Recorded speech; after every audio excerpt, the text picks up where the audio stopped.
हरि ओम। सहनावतु सहनौ भुनक्तु सह वीर्यं करवावहै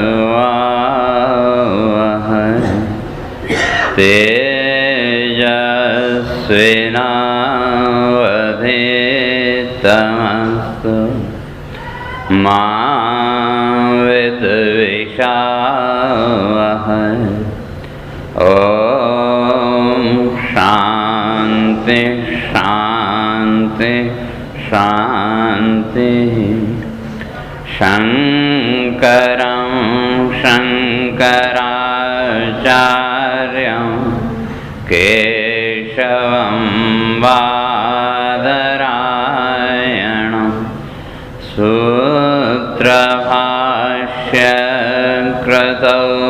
वन्दे भगवन्तौ पुनः पुनः। ईश्वरो गुरुरात्मेति मूर्तिभेदविभागिने व्योमवद्व्याप्तदेहाय दक्षिणामूर्तये नमः। ओम शांति शांति शांति।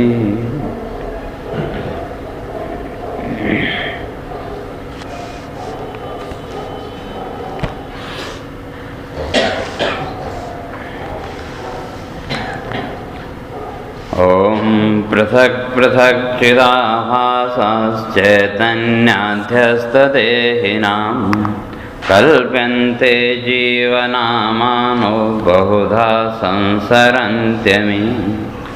वस्त्राभासस्थितान् वर्णान् यद्वद् आधारवस्त्रान् वदन्त्यज्ञास्तथा जीव संसारं चिद्गतं विदुः। चित्रस्थपर्वतादीनां वस्त्राभासो न लिख्यते सृष्टिस्थमृत्तिकादीनां चिदाभासस्तथा नहि। संसार परमार्थोऽयं संलग्न स्वात्मवस्तुनि इति भ्रान्तिरविद्या स्यात् विद्यये सा निवर्तते। आत्माभासस्य जीवस्य संसारो नात्मवस्तुनः इति बोधो भवेद्विद्या लभ्यते सौविचारणा।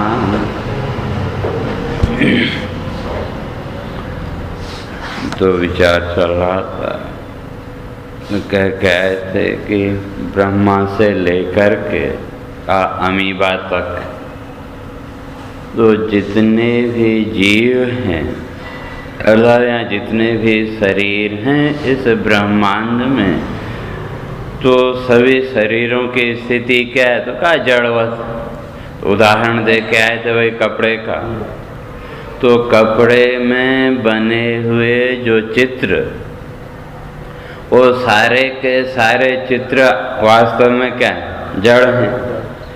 तो कपड़ा अगर हिला तो चित्र भी हिलते हुए दिखेंगे, और कपड़े को अगर लपेट दिया तो चित्र का जो दृश्य है वो सामने से गायब होगा। पर्दे को खोल दिया तो ये जितने भी शरीर हैं इस सृष्टि के अंदर, कहते हैं जैसे वो चित्र जो देखा कपड़े में, उसमें भी हम श्रेष्ठता और निकृष्टता का विचार करते हैं। रंग वगैरह अच्छा है, अच्छी चित्रकारी है, तो हम कहते हैं ये बड़ा सुंदर चित्र है। और एक सामान्य ऐसे रंग पोत दे तो वहाँ भी उत्तम अधम भाव। तो उसी तरह से कहते हैं वर्तन्ते पटचित्र का, उसी तरह से ये संसार में भी ये जो जीवों का भेद है, जैसे जो देवता आदि हैं तो उसको हम क्या मानते हैं? अपने से श्रेष्ठ। देवता आदि के जो शरीर हैं, और उसी तरह से जो पशु पक्षी आदि हैं उनको अपने से नहीं चाहिए। तो ये उत्तम, मध्यम और अधम आदि ये भाव हैं कि नहीं? तो कहते हैं ये सब कहाँ हैं? ये जो भी भेद है श्रेष्ठ और निकृष्ट का, ये सारे भेद माया में, आत्मा में तो कोई भेद है। फिर वही उदाहरण वही कपड़े का, कि कपड़ा तो वही एक ही है। एक कपड़े में बढ़िया सुंदर चित्र आपने बनाया और उसी के बगल में दूसरा चित्र बनाया उसी कपड़े में, वो उतना सुंदर नहीं है, तो एक को हम श्रेष्ठता देते हैं और दूसरे को।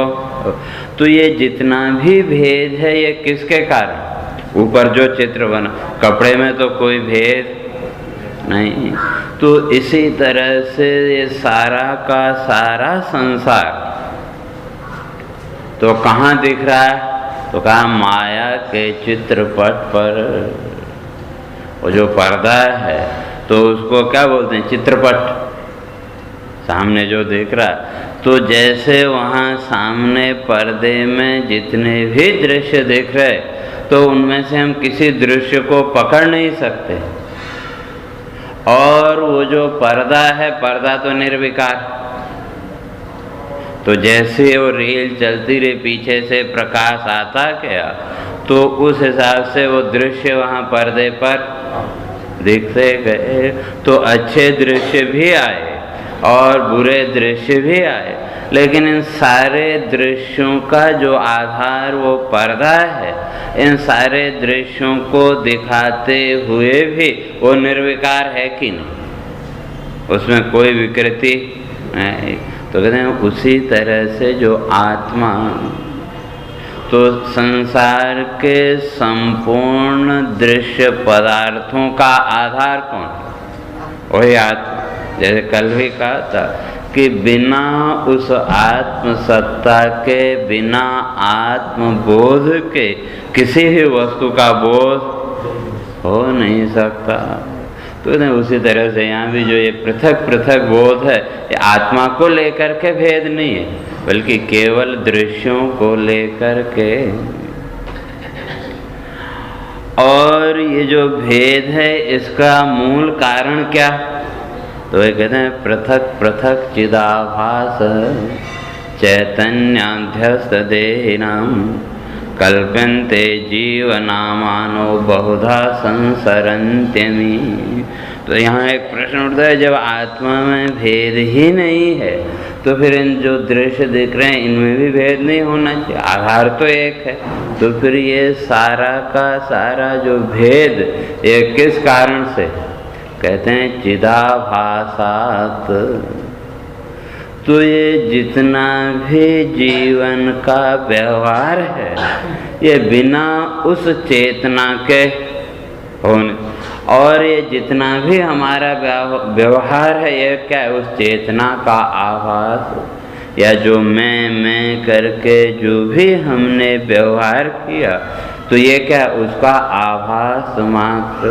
जैसे कल स्वस्थ कहते परसों तो है ना, दर्पण हमने लिया, उसको सूर्य के सामने किया और फिर थोड़ा सा तिरछा कर दिया, तो दीवार पर जो प्रकाश है पहले से भी वहाँ प्रकाश है, तो पहले से जो व्याप्त प्रकाश है वो भी सूर्य का, और दर्पण के माध्यम से जो परावर्तित किया वो प्रकाश भी सूर्य का। तो वो जो परावर्तित प्रकाश है उसको हम क्या कहते हैं? कि सूर्य का प्रकाश। और वो जो प्रकाश का विशेष रूप से वहाँ आभास हो रहा, आभास है ना, प्रतीति, तो वो किसके आधार पर? जैसा दर्पण होगा, चौकोर गोल जैसा भी दर्पण होगा, वो उसका प्रकाश भी उसी के आधार पर पड़ेगा।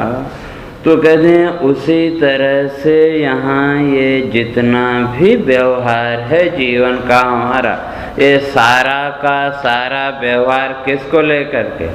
उसी आभास को लेकर के। जैसे वही वो जो दर्पण है उसकी रोशनी कहीं अंधेरे कमरे में फेंको तो वहाँ भी थोड़ा प्रकाश हो जाता है कि नहीं? है तो प्रकाश वही सूर्य का, लेकिन बीच में ये उपाधि विशेष के द्वारा वो क्या हुआ, परावर्तित हुआ। तो उसी तरह से ये जितना भी भेद है, अपना पराया आदि, ये सब भी क्या है, कहते हैं वही आभास। और अब उसको यहाँ जीवन में देखो तो यहाँ जो परावर्तन हुआ वो किसके द्वारा, वही अंतःकरण। तो अंतःकरण रूपी जो दर्पण, तो उसमें पड़ा आत्मा का प्रकाश। और हमारा जो अंतःकरण है उसके पीछे लगी हुई है पॉलिश, 15 तत्वों की, 5 ज्ञानेंद्रियों के संस्कार, 5 कर्मेंद्रियों के संस्कार और 5 प्राण के संस्कार। तो जब ये पॉलिश लगी तो ये अंतःकरण क्या बन गया, दर्पण साफ। तो परावर्तन की शक्ति, तो आत्मा का प्रकाश पड़ा कहाँ, अंतःकरण में, और उस पार जा नहीं सकता क्योंकि पीछे पॉलिश है। अब वहां से वो परावर्तित हुआ। और ये जितने भी जीव हैं, इनका जो अंतःकरण है, अंतःकरण रूपी जो दर्पण है, वो थोड़ा टेढ़ा, जैसे दर्पण है तो उसके सामने से रोशनी फेंको, तो अगर वो दर्पण एकदम सीधा है तो क्या होगा, यहाँ से रोशनी तो आई, यहाँ से टकराई, और दर्पण एकदम सीधा है तो वापस जहाँ से प्रकाश आया वापस वहीं चला जाएगा। और अगर दर्पण थोड़ा सा टेढ़ा हुआ तो उतने अंश में प्रकाश बाहर निकलेगा। तो ठीक वही प्रक्रिया यहाँ भी। तो ये जितने भी जीव हैं, इनका जो वो दर्पण है, अंतःकरण रूपी दर्पण, वो क्या है, टेढ़ा है। तो इसलिए प्रकाश पड़ा आत्मा का, और जब परावर्तित हुआ तो दर्पण टेढ़ा है, तो इसलिए सीधा जाने के बजाय बाहर निकल गया। तो किसके माध्यम से, तो इंद्रियों के माध्यम से, इन इंद्रियों के माध्यम से बाहर निकला। तो कहाँ तक आया, संसार तक। तो अब जो वो परावर्तित प्रकाश है किसका, उसी आत्म तत्व का। तो अब बीच में अंतःकरण रूप जो उपाधि है, वो जब आई वो दर्पण बन गया। और दर्पण की विशेषता है कि अपने पास कुछ नहीं रखता, लेकिन जो परावर्तित प्रकाश है उसमें अपने गुणधर्मों को जोड़ देता है। तो प्रकाश तो वही, लेकिन अब ये पीछे से जो उसके गुणधर्म जुड़े, तो उनके द्वारा वैसे वो परावर्तित हुआ। तो ये जो भी प्रतीति हो रही है जीवन, किसी भी वस्तु की प्रतीति, ये जो आभास हो रहा है, तो ये किसके द्वारा, उस चेतन का। तो उस चेतन का ही आभास है, लेकिन बीच में आ गए संस्कारों का पर्दा।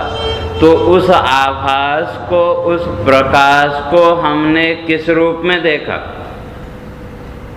बीच में जो संस्कार है उन संस्कारों के द्वारा। जैसे एक फूल है, फूल को आपने भी देखा, दूसरे व्यक्ति ने भी देखा, सुंदर फूल है तो स्वाभाविक है प्रसन्नता होगी। अगर कहीं उससे आपको एलर्जी हो तब तो प्रसन्नता के स्थान पर धोखा। वस्तु तो एक, लेकिन इसमें ये जो भेद आया कि भाई ये अच्छा है या ये बुरा है या अपना पराया आदि, ये जो भी भेद है वो किसके कारण, उन संस्कारों के कारण। और इस संसार को जब हमने देखा तो किस रूप में देखते हैं, किसके द्वारा, वही अपने संस्कारों के माध्यम से।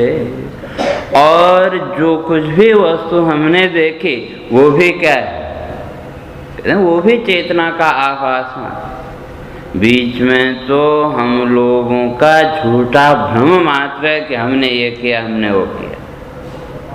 कोई भी वस्तु आप लो तो हर एक वस्तु के अंदर वो प्रकाश है कि नहीं, तरंगें हैं, क्या बोलते हैं, वाइब्रेशन हर एक वस्तु में, चाहे वो पत्थर हो, फूल हो, हर एक वस्तु में। तो वहाँ भी वो जो प्रकाश है, तो वो प्रकाश किसका, जब आत्मा को हम कहते हैं आत्मा व्यापक है, तो जब व्यापक है तो वो जो वस्तु है, तो उस वस्तु में भी जो प्रकाश है वो किसका प्रकाश, उसी आत्मसत्ता का, उसी प्रकाश की अभिव्यक्ति। और आँख के द्वारा क्या हुआ, हमने उस वस्तु के रूप का ग्रहण किया, लेकिन ये जो ग्रहण की प्रक्रिया ये भी क्या है कि इस आँख के माध्यम से वो जो आत्मा के प्रकाश की तरंगें हैं, प्रकाश की किरणें, वो कहाँ तक गई, उस वस्तु तक।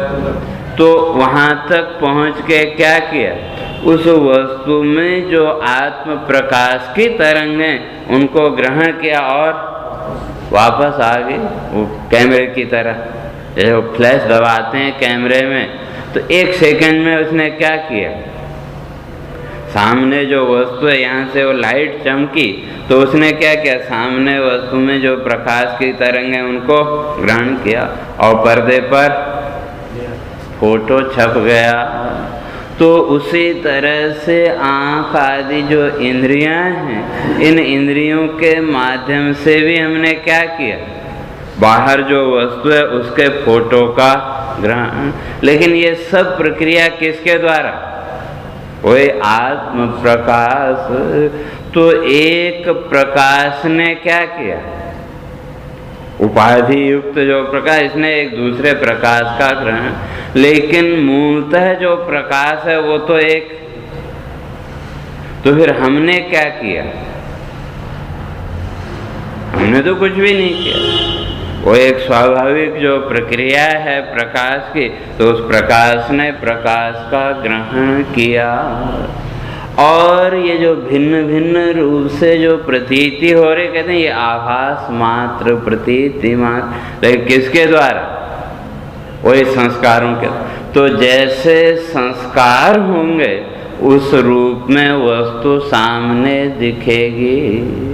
तो वास्तव में हम वस्तु को देखते हैं या स्वयं के संस्कारों को, अपने ही संस्कारों को उस वस्तु के माध्यम से देखते हैं, सुख दुख आदि के रूप में। तो कहते हैं इस तरह से ये जितने भी जीव हैं, हर एक के अंदर वो आभास तो है, लेकिन वो कैसा कहा, पृथक पृथक।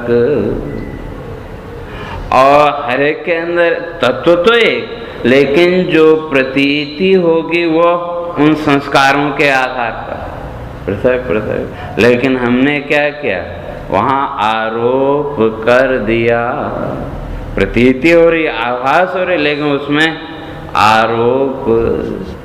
जैसे वो दृष्टांत आपने सुने होंगे, रस्सी में सांप का आरोप या सीपी में चांदी का आरोप, ये सब क्या है, आरोप मात्र।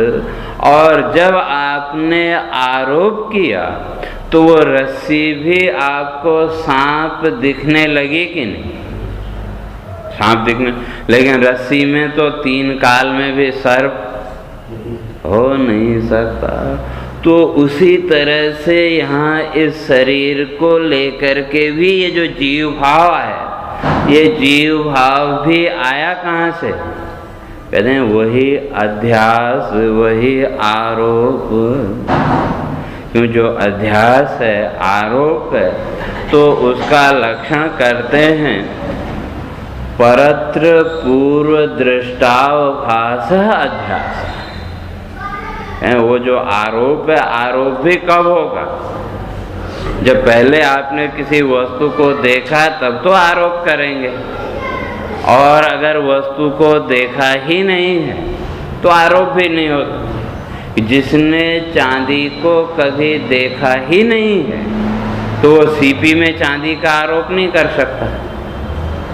जिसने चांदी को देखा है तो वही सीपी में चांदी का आरोप कर सकता है। तो जितना भी आरोप है, कहते हैं ये कहाँ से आया? कहते हैं पूर्व दृष्टावभास, पूर्व में देखा है तभी तो आरोप हो। या जैसे कभी रास्ते में आप जा रहे हो तो किसी व्यक्ति को देखा आपने पीछे से, दूर से, तो उसकी चाल ढाल आदि को देख करके आपको अपने किसी मित्र की कभी याद आ जाती है कि नहीं, कि कहीं ये वो तो नहीं, और फिर दौड़ के गए, आगे जाके देखा तो हमने क्या किया? वो जो सामने व्यक्ति जा रहा है तो उसको चलते हुए देखा, तो उसकी वो जो चाल ढाल आदि, उससे युक्त जो संस्कार हमारे चित्त में पड़े हैं, वो संस्कार सामने आए। तो उन संस्कारों ने बताया कि ये तो भाई इसकी चाल ढाल तो अमुक व्यक्ति जैसी है, तो हमको भ्रम हुआ कि ये वही है कि नहीं है। तो हमने क्या किया? थोड़ी देर के लिए वो जो व्यक्ति जिसकी हमको याद है, उसको हमने क्या किया? ये जो सामने वाला व्यक्ति, इस पर आरोपित कर दिया कि नहीं? लेकिन सामने वाला व्यक्ति वो नहीं है, लेकिन जब हमने उसको यहाँ आरोपित किया तो सामने वाला व्यक्ति भी वही दिखने लगा कि नहीं? लेकिन जब दौड़ के गए देखा तो भ्रम की निवृत्ति हो गई। तो ये तो लोक व्यवहार की बात। तो ठीक इसी तरह से इस संसार में जब आए तो सबसे पहला काम हमने क्या किया? वही आरोप करना। जैसे वहाँ उस व्यक्ति में दूसरे व्यक्ति का आरोप, या वो जो रस्सी में सर्प का आरोप, तो ठीक उसी तरह से यहाँ भी हमने क्या किया? वही आरोप की प्रक्रिया। समझो कि जब संसार में आए तो संसार में लोक व्यवहार में स्वयं को अभिव्यक्त करने के लिए, स्वयं को प्रकट करने के लिए कुछ न कुछ आधार तो चाहिए। तो हमको जो सबसे पहला आधार मिला वो क्या मिला? ये शरीर। तो हमने स्वयं को कहाँ आरोपित किया? इस शरीर में। और स्वयं की नित्यता का भी बोध है, स्वयं की निर्विकारता का भी बोध है, लेकिन फिर भी लोक व्यवहार की दृष्टि से हमने अपने आप को इस शरीर के साथ जोड़ लिया।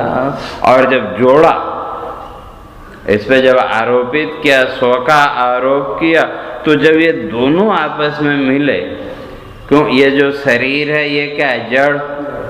और जिसको हम आत्मा या मैं कहते हैं वो चेतन, और दोनों विरुद्ध धर्म।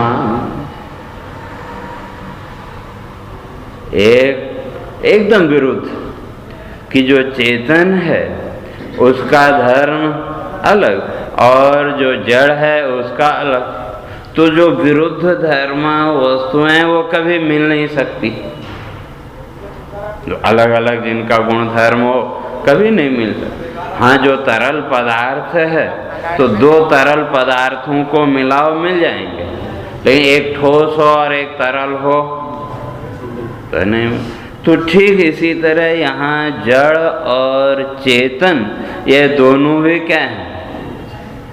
विरुद्ध धर्म। लेकिन फिर भी आरोप के कारण वो एक से लगने लगते हैं। जैसे वही आरोप सीपी में रजत का, या एक व्यक्ति में दूसरे व्यक्ति का जो आरोप, तो दोनों व्यक्ति कभी मिल नहीं सकते। लेकिन जब हमने आरोप किया तो क्या हो गया? वो भी उस जैसा। तो ठीक इसी तरह से सबसे पहला आधार मिला शरीर का, तो हमने अपने आप को कहाँ आरोपित किया? इस शरीर में। तो शरीर नाशवान है, अनित्य है, ये हम जानते हैं कि नहीं? जानते हैं, सब पता है, लेकिन फिर भी इस कहीं न कहीं नित्यता का भाव भी रहता है कि नहीं? सब जानते हैं कि एक दिन नाश होना है, सब होना, लेकिन फिर भी कहीं न कहीं वो नित्यता का भाव इस शरीर को लेकर। तो ये नित्यता का भाव आया कहाँ से? वही आरोप। तो जब आरोप किया तो ये शरीर जड़ है, अनित्य है, ये जानते हुए भी थोड़ा सा वो नित्यता का भाव। और जब अपना आपको इस शरीर के साथ जोड़ा, तो जब दो जुड़ेंगे तो संक्रमण तो होगा गुणधर्मों का। तो उसी तरह से शरीर के जो गुणधर्म हैं उनको कहाँ आरोपित कर लिया? अपने ऊपर। स्वयं के गुणधर्म को आरोपित किया शरीर में, और शरीर के गुणधर्म को आरोपित किया अपने में। तो अब जब शरीर के गुणधर्म को अपने आप में आरोपित किया तो अपने आप को क्या मानने लगे? जन्मने मरने वाला, सुखी दुखी आदि।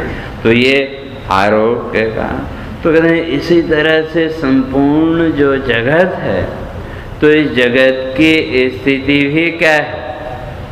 कहते हैं वो आभास मात्र। जितने भी जीव हैं इस सृष्टि में, ये जो भी भेद है कि देवता, मनुष्य, पशु, पक्षी आदि, ये सारे के सारे भेद कहते हैं वही आभास मात्र, आरोप मात्र। जो अपने से निकृष्ट पशु पक्षी आदि हैं, तो वहाँ हमने निकृष्टता का आरोप कर लिया, और जिनको अपने से देवता आदि जो है वहाँ श्रेष्ठता का आरोप। लेकिन मूल तत्व तो एक ही। तो सारा जो जीवन है, तो ये जीवन किस पर चल रहा है? वही आरोप पर। इधर से उधर आरोपित किया, उधर से इधर आरोपित किया। या लोक व्यवहार में भी जिसको हम अपना कहते हैं, तो अगर अपनत्व का विचार करें तो वहाँ क्या है? अपना क्या है? लेकिन अपनेपन का आरोप कर लिया। तो जो अपने कुछ अनुकूलता जहाँ दिखी, जहाँ अपनी अपेक्षाओं की पूर्ति होती दिखी, तो उसमें अपनत्व का आरोप कर लिया। और जब अपनत्व का आरोप किया तो थोड़ी अभेदता भी आ जाती है। और जिसके साथ कोई वही नहीं है, जहाँ कोई आरोप ही नहीं है, तो उसके सुख दुख से भी कुछ लेना देना नहीं है। रास्ते में आप जा रहे हो तो कहीं कोई दुर्घटना हो जाए, लोग घायल पड़े हुए, तो आपको दुख होता है क्या? हाँ ठीक है, देखा एक क्षण के लिए थोड़ा सा होगा, लेकिन अगले ही क्षण कोई दुख नहीं। और जहाँ अपनत्व का आरोप किया, वहाँ अगर कुछ ऐसा हो तब वो सुख दुख भी होगा। तो ये जितना भी जगत का व्यवहार, जितना भी सुख दुख आदि है, तो ये किसके कारण? आरोप मात्र। कहते हैं इसी का नाम अविद्या, कि स्वस्वरूप को, स्वयं की स्थिति को जानते समझते हुए भी उसको दूसरे में आरोपित कर देना, आरोप करना। और कहते हैं फिर उसी आधार पर वो अलग अलग कल्पनाएं भी होंगी। तो वह कहते हैं पृथक पृथक चिदाभास चैतन्याध्यस्त देहिनाम। और ये सारा का सारा आरोप किसमें? वो जो चेतन है, कहते हैं उस चेतन को लेकर के। तो अगर वो चेतन तत्व न हो तो आरोप भी नहीं हो सकता। तो यहाँ क्या, चेतन का जड़ में आरोप और जड़ का चेतन में आरोप। तो शरीर जड़ है, लेकिन फिर भी इसमें वो नित्यता का भाव जो आया वो चेतन का, इसमें आरोप। और स्वयं वो जो आत्मा है कि जन्म मृत्यु आदि से रहित है, लेकिन फिर भी उसको क्या मान लेना? जन्मने मरने वाला, ये इसका आरोप। कहते हैं उसी तरह से ये जीव भाव, ईश्वर भाव आदि ये भी क्या है? ये भी आरोप मात्र। कि मैं जीव हूँ, ये ईश्वर है इत्यादि, ये जितने भी भाव हैं, कहते हैं ये भी क्या है, सब आरोप मात्र, उससे ज़्यादा और कुछ नहीं। तो कहते हैं कल्प्यन्ते जीव नामानो बहुधा संसरन्त्यमि। और ये जो जीवन मरण का जो प्रवाह है, इसका मूल भी क्या कहते हैं, यही आरोप। ये जो एक दूसरे में आरोपित करने की प्रक्रिया है, कहते हैं इसके कारण फिर जब आरोप किया, माया के साथ अपने आप को जोड़ा, तो माया के जो 3 गुण सत्व, रज और तम, कहते हैं इनका प्रभाव तो फिर रहेगा। जब आरोपित कर ही दिया, कि जैसे किसी व्यक्ति के ऊपर आपने जब दूसरे व्यक्ति का आरोप किया, तो फिर थोड़ी देर के लिए वो व्यक्ति उस जैसा ही आपको दिखने लगता है कि नहीं। हर क्रिया में आपको फिर उसी व्यक्ति का, लेकिन वो 3 काल में संभव नहीं है। लेकिन फिर भी हमने अपने आरोप के द्वारा उसको किस रूप में देखते हैं, उसी व्यक्ति के रूप में। तो उसी तरह से जब इस माया के साथ अपने आप को जोड़ा और उसके साथ इन आरोपों को ही सत्य मानने लगे, जब आरोपित कर ही दिया, तो कहते हैं जब माया का आरोप हुआ, तो उसके साथ ये 3 गुण तो आएंगे, सत्व, रज और तम। तो इसलिए जीव और ईश्वर दोनों में थोड़ा सा अंतर है, कि जो जीव है वो माया के अधीन, और जो ईश्वर है वो मायापति। तो जिसने माया को अपने नियंत्रण में कर लिया, या यूं कहें जो ज्ञान के द्वारा, विचार के द्वारा इन माया के बंधनों से ऊपर उठ गया, तो उसका नाम ईश्वर। और जो इस माया के फंदे में पड़ा हुआ है, उसका नाम जीव। दोनों में अंतर इतना ही है, आगे विस्तार से उसकी चर्चा करेंगे। तो कहने का अर्थ है कि जितना भी ये व्यवहार है, कहते हैं ये कल्पना से ज़्यादा, और शरीर आदि को भी मैं मान लेना, ये भी क्या है, ये भी कल्पना, वही आरोप, स्वयं का आरोप।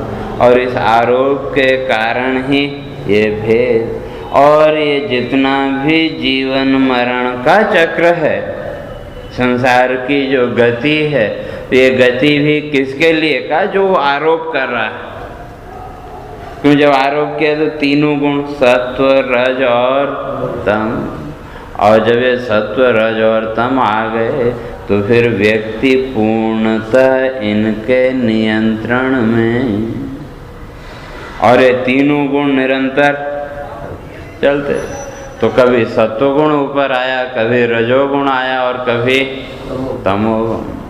तो सत्वगुण ऊपर आएगा तो आपके अंदर ज्ञान की वृत्ति, और रजोगुण ऊपर आया तो विक्षेप बढ़ेगा, और जब तमोगुण आया तो निद्रा, आलस्य आदि।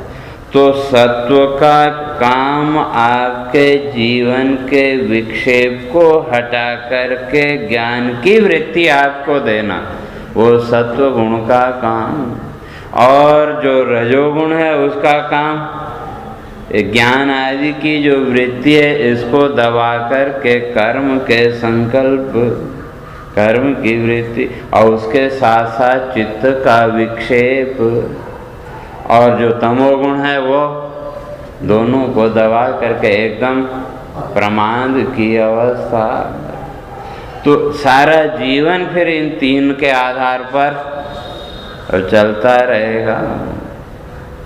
तो इसलिए कहते हैं उसी आधार पर फिर वो शरीर की प्राप्ति के अंतिम क्षण में जो गुण आए, तो 3 गुणों में से कोई न कोई गुण तो रहेगा, या तो सत्वगुण होगा, या रजोगुण होगा, या तमोगुण।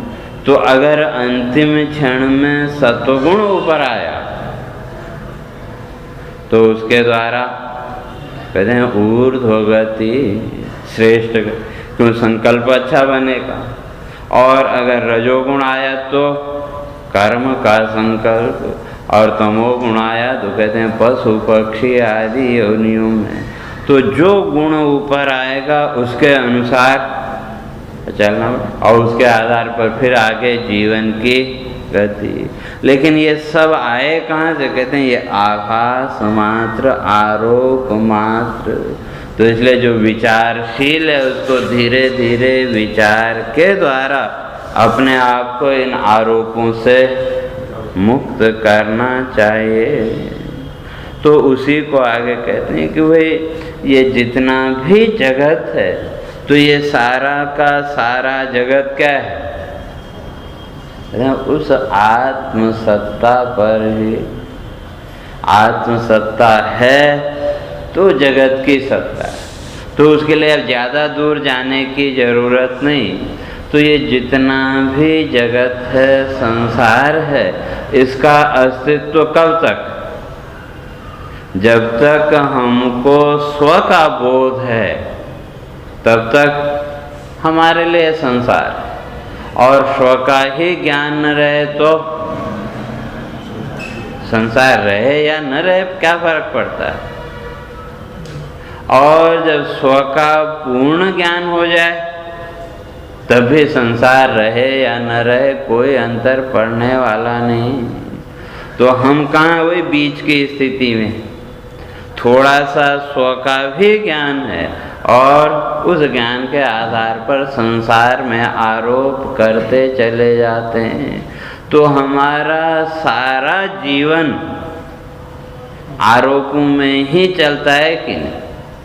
कभी बच्चे होने का आरोप, कभी युवा होने का आरोप, कभी बूढ़ा होने का आरोप, और उसके साथ और जितने भी वो आरोप हैं, तो सारा जीवन उन आरोपों में ही बीत गया। वास्तविकता को तो समझा ही नहीं। तो कहते हैं कि जैसे वहाँ वो जो कपड़ा है, तो कहते हैं आपने तो ये आभास का, कहते हैं कपड़े में जो चित्र बनाया, तो वहाँ कपड़े का आभास कहाँ हो रहा है? वहाँ तो चित्र ही दिख रहा है, कपड़ा कहाँ दिख रहा है? और आप कह रहे हैं कि भाई वस्त्राभास ही हो, कि जैसे वहाँ कपड़े का आभास है वैसे ही जीवन भी आभास मात्र। कहते हैं ये कैसे होगा? तो उसी को स्पष्ट करते हैं, कहा कि विज्ञानी और अज्ञानी दोनों में अंतर इतना ही है कि जो ज्ञानी है, तो जो विचारशील व्यक्ति है, तो उसको वो दृश्य नहीं दिख रहे हैं ऐसा नहीं, वो भी उन दृश्यों को देखता है, लेकिन वो दृश्य कहाँ है? वो कपड़े पर आरोपित। तो जो ज्ञानी है वहाँ केवल उसको एक आरोप मात्र, आभास मात्र देखता, और जो अज्ञानी है वो उस कपड़े तक नहीं जा पाता, वह केवल बाह्य दृश्यों में ही अटक जाता है। तो ठीक इसी तरह जीवन के व्यवहार में भी, तो जो विचारशील व्यक्ति है, तो वो सर्वत्र उस आत्मा का दर्शन। इसलिए भगवान ने वहाँ गीता में स्पष्ट किया कि सुनी चैव स्वपाके च पंडितः समदर्शी, कि जो पंडित है, जो विचारशील व्यक्ति है, वो सर्वत्र किसको देखता है? उस आत्मा को। या जैसे यूं समझो कि आप कभी कपड़ा लेने गए बाजार में, बढ़िया सुंदर कपड़ा है, तो वहाँ आप उसके चित्रों को देखते हैं या कपड़े की क्वालिटी देखते हैं? वहाँ चित्रों से ज़्यादा मतलब नहीं है, लेकिन कपड़ा कितना मजबूत है, कितना हुआ, वो देखते हैं कि नहीं? तो वहाँ हमारी दृष्टि कहाँ है? चित्रों में या कपड़े में? कपड़े में कपड़े के मूल वो देख रहे हैं। बस वही ज्ञानी और अज्ञानी। और आपके साथ एक छोटा बच्चा भी गया तो उसको कपड़े से मतलब नहीं है, वो केवल उसमें जो बाह्य चित्र हैं उनको देखता है। तो बस इतना ही अंतर समझो, ज्ञानी और अज्ञानी।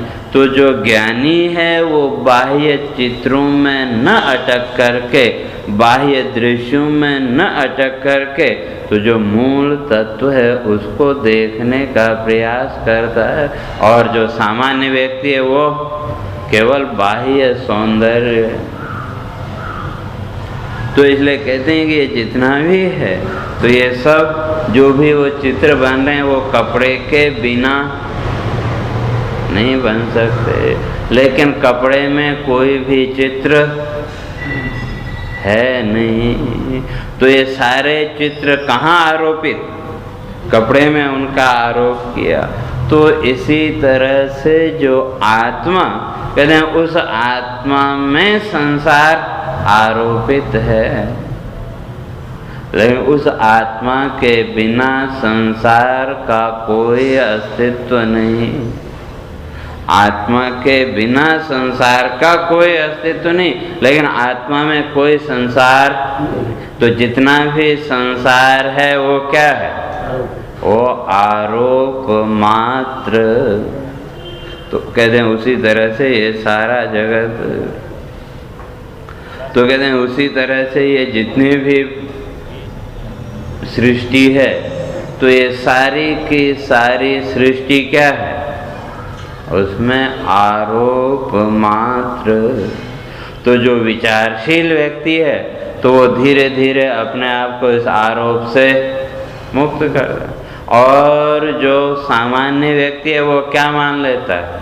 आगे कहते हैं संसार परमार्थोयम संलग्न स्वात्म वस्तुनि।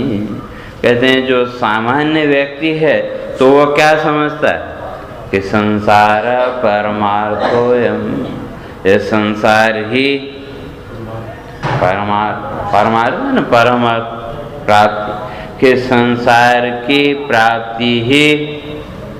जैसे वो मीमांसक लोग हैं तो वो कहते हैं कि भाई आप कर्म करो और कर्म के द्वारा आपको स्वर्ग की प्राप्ति हो जाएगी, स्वर्ग के सुख भोग आपको मिला। तो कहते हैं ये आपका परम पुरुषार्थ है। तो इसलिए कर्म करो, फल भोगो और फिर कर्म करो। तो जो केवल संसार को ही या इस भौतिक जगत के सुख को ही जो सब कुछ मानने वाले हैं उनके लिए कहते हैं वो तो अज्ञानी। तो उसी को क्या मान लेते हैं? आत्मा। या जो शरीर आदि है तो उस शरीर आदि को भी क्या मान लिया? आत्मा। जैसे वो चारवाक आदि हैं तो क्या कहते हैं? कहा देह एव आत्मा। कहते हैं ये शरीर ही क्या है? ये आत्मा। और कहते हैं खाओ पियो ऐश करो, और जब मर गए तो फिर लौट के कौन आने वाला? जब शरीर ही नष्ट हो गया तो फिर कौन लौट के आएगा? तो ऐसे जो व्यक्ति हैं कहते हैं वो तो क्या मानते हैं कि संसार परमार्थ, ये संसार ही सब कुछ है। लेकिन ये किसके लिए कहते हैं कि ये अज्ञानी? क्यों? जो संसार है, अगर संसार का विचार करके देखें तो संसार की स्थिति क्या है? तो योग वासिष्ठ में बड़ी सुंदर बात कही। कहते हैं सम्मेलनम च विरहो नराणाम समुद्र फेनवत। कहते हैं वो समुद्र का जो झाग और लहरें किनारे से टकराई तो थोड़ा सा झाग बना और अगले ही क्षण में तो संसार में जितना भी ये मिलना बिछड़ना है तो ये सब क्या है? कहते हैं वो समुद्र के झाग के से अतिरिक्त और उससे ज़्यादा संसार का कोई वो नहीं। और अगर संसार कहें तो संसार है क्या? अगर कोई पूछे तो कोई शब्द नहीं। लेकिन ये जो तीन चीजें हैं, वासना, भावना और संस्कार, इन तीनों की जो त्रिपुटी है उसका नाम संसार। जिसे हम संसार कहते हैं उसमें अगर खोजने जाएं तो इन तीन के अतिरिक्त चौथा कुछ मिलने वाला है नहीं। कुछ भावनाएं जुड़ी हुई हैं तो भावना है तो उस भावना के अनुसार संस्कार बनेंगे, और जब संस्कार दृढ़ होंगे तो उसकी वासना बनेगी, और फिर वो वासना नई भावनाओं को जन्म देगी। तो जितना भी ये संसार है, जितना भी अपना पराया का भाव है, इस सब के मूल में ये तीन चीजें, वासना, भावना और संस्कार। तो इसलिए कहते हैं कि स्वात्म वस्तु नहीं, जो अज्ञानी है वो तो क्या मान लेता है, इस संसार को ही परमार्थ मान लेते हैं और उसको आत्मा में आरोपित कर लेते हैं कि ये संसार ही क्या, ये शरीर आदि ही क्या, यही आत्मा। तो कहते हैं इति भ्रांति, कहते हैं सबसे बड़ी भ्रांति यही कि जो जड़ वस्तु है उसको चेतन मानना। अविद्या या अज्ञान का लक्षण ही किया कि जो वस्तु जैसी है ही नहीं उसको वैसा मान लेना, इसका नाम अविद्या, अज्ञान। और इस अज्ञान की निवृत्ति किससे होगी? कहते हैं ज्ञान के द्वारा, विद्या के द्वारा। तो विद्या का अर्थ शास्त्र पढ़ लेना इतना नहीं, बल्कि विचार। क्योंकि जब तक विचार नहीं करेंगे, जानते हम सब हैं क्या नित्य है और क्या अनित्य है, जानते सब हैं। अगर संसार की बात करें तो संसार अनित्य है, नाशवान है, ये हम जानते हैं कि नहीं? जानते हैं। और जिसे हम आत्मा, परमात्मा कहते हैं तो उसको कहीं न कहीं नित्य भी जानते हैं, लेकिन उसका विचार नहीं करते। इसलिए जैसे मैंने शुरू में कहा, हम लोगों की सबसे बड़ी विडंबना यही है, हम जिसे जानते हैं उसे मानते नहीं, और जिसे मानते हैं उसे जानते नहीं। तो वही कहते हैं ये जो भ्रांति है, ये भ्रांति अविद्या के, विद्या के द्वारा ही निवृत्त होगी। तो कौन सी? ये संसार को ही सब कुछ मान लेना। और इस संसार में कौन किसका? अपने पराये का जितना भी भाव है, ये भी सब क्या है? आरोपित। ज्यादा दूर नहीं जाओ, अपने ही शरीर का विचार करके देखो। हाथ की उंगलियां तो एक ही उससे जुड़ी हैं कि नहीं? अगर एक उंगली में कभी चोट लग जाए तो बाकी की जो 4 उंगलियां हैं उनको इसके सुख दुख से कोई मतलब है क्या? बाकी 4 उंगलियां बराबर काम करें, बल्कि इसके हिस्से का जो काम है वो भी। तो जब आपके ही इस शरीर में एक हाथ के अवयव होते हुए भी जब एक को दूसरे से कोई मतलब नहीं है, तो फिर संसार में किसको किससे मतलब? सब अपने अपने आरोप के कारण, वही वासना, भावना और संस्कार, तो उन आरोपों में बंधे हुए, और वही अपना पराया भाव, और उसको लेकर के फिर सुखी दुखी। और ये जितना भी संसार है ये भी क्या कहते हैं? आत्मा में नहीं है। किसको? आत्मा भास मात्र। तो वही आगे कहते हैं आत्मा भासस्य जीवस्य संसारो नात्म वस्तुन। ये सारा संसार किसका है? जीव का, आत्मा का कुछ नहीं है। आत्मा तो अपनी जगह निर्विकार। तो जो पहले कहा कि विद्या ऐसा नहीं, वो जो विद्या है विचार है। तो जब विचार करेंगे तो मिलेगा क्या? तो वही आगे कह रहे हैं कि संसार की जो वास्तविकता उसका पता लगेगा। क्या? कि आत्मा भासस्य जीवस्य संसार। तो ये जो जीव है ये क्या है? आत्मा का आभास। और जीव की आगे व्याख्या करेंगे कि वे चैतन्यम यदधिष्ठानम लिंग देहस्य यह पुनः चिच्छाया लिंग देहस्था तत्संगो जीव उच्यते। ये जो जीव है उसमें तीन चीजें पहले भी स्पष्ट करके, वो जो परावर्तित प्रकाश दीवार पे पड़ा तो उपाधि से युक्त जो प्रकाश है तो वो सूर्य का ही, लेकिन बीच में दर्पण रूप जब उपाधि आई तो वो कुछ विशिष्ट वो दिखने लगा। तो ठीक इसी तरह से ये जो जीव है, तो जीव ही क्या कहते हैं, है तो उस आत्मा का ही आभास, लेकिन बीच में इस संस्कारों का जो पर्दा आ गया तो जो प्रकाश था थोड़ा सा उसमें विकृति आई, और हमने अपने आप को किस रूप में देखा? उन संस्कारों के रूप में कि मैं स्त्री हूँ, मैं पुरुष हूँ इत्यादि। और वैसे ही कहते हैं वो जो जीव भाव है जब आया, तो जब जीव भाव आएगा तो संसार तो सामने रहेगा। या सीधे सीधे कहें कि जब तक जीव भाव बना रहेगा तब तक संसार रहेगा।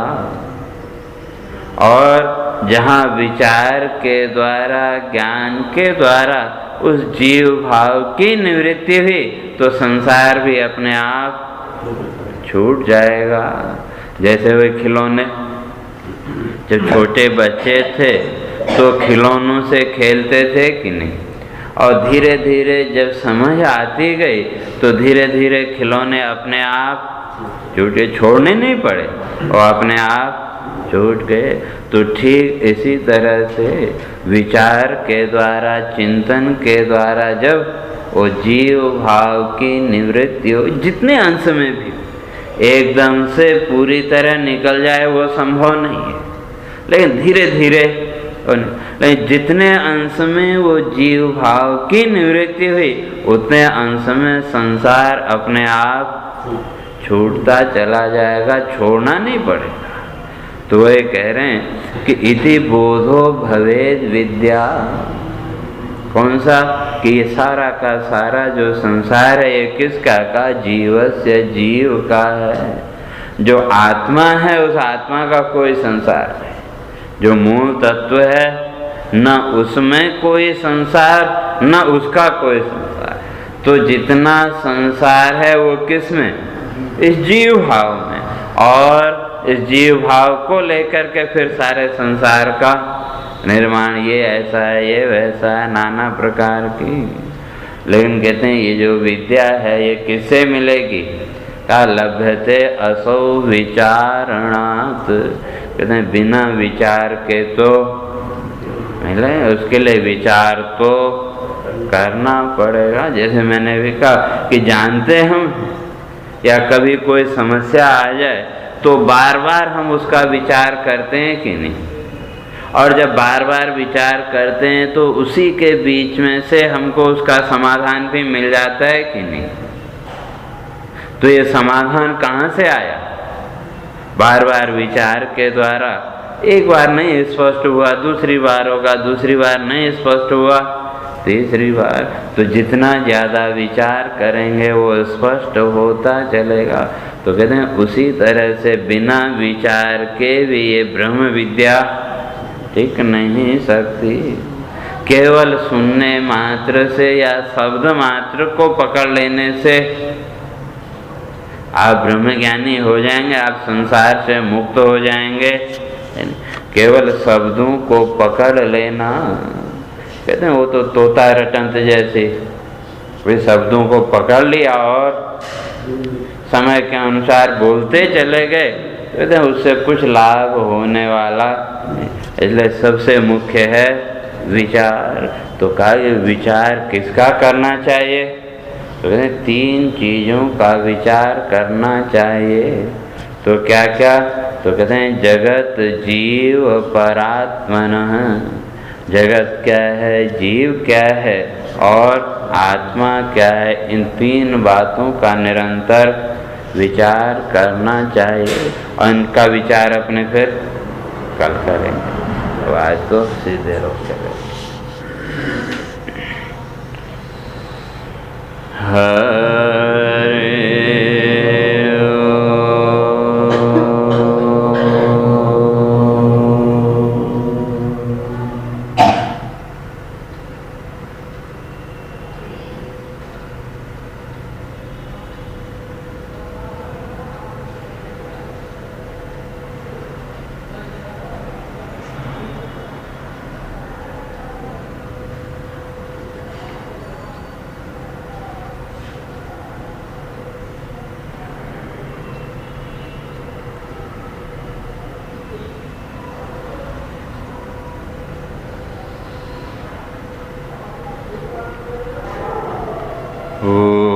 पूर्णमदः पूर्णमिदं पूर्णात् पूर्णमुदच्यते पूर्णस्य पूर्णमादाय पूर्णमेवावशिष्यते। ॐ शान्ति शान्ति शान्ति। शङ्करं शङ्कराचार्यं केशवं बादरायणं सूत्रभाष्यकृतौ